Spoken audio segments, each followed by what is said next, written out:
আজকে যারা প্রবাসে থাকে, প্রবাসের মাটিতে যে পরিশ্রমটা করে, যে কষ্টটা করে, তাদের একমাত্র এই কষ্ট এবং পরিশ্রম আল্লাহ ব্যতীত ছাড়া কিন্তু কেউ জানে না। কিন্তু আজকে আমাদের প্রবাসী ভাইদের, কিছু কিছু প্রবাসী ভাইদের পরিবার আছে যে মাসের 30 দিন যখন হয়ে যায়,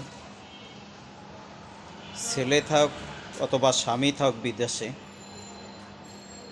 টাকার জন্য তাদেরকে পাগল বানিয়ে দেয়।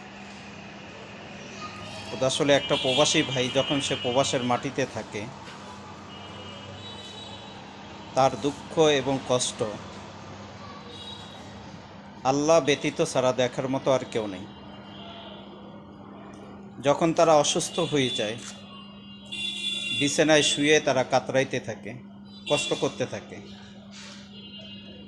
ওই মুহূর্ত দেখবেন যে তাদের পরিবার তাদের কাছে শুধু টাকা টাকা করে তাদেরকে ফোন দিয়ে পাগল বানিয়ে ফেলে। কেন মাসের 30 তারিখ অথবা 1 তারিখ আসলে খালি হয়েছে, টাকার জন্য পাগল বানায়। টাকা নেওয়া শেষ, প্রবাসী ভাইদের প্রতি তাদের ভালোবাসা শেষ।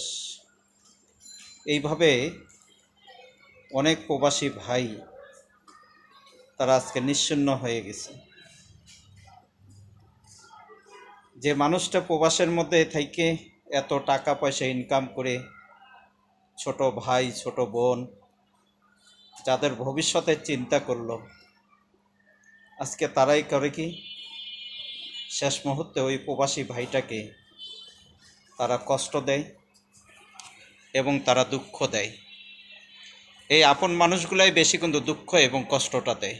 কথাগুলো যে বললাম মিলে দেখিয়েন। আর যদি ভালো লাগে অবশ্যই আপনার বন্ধুদের মাঝে শেয়ার করে তাদেরকে জানার সুযোগ করে দিন।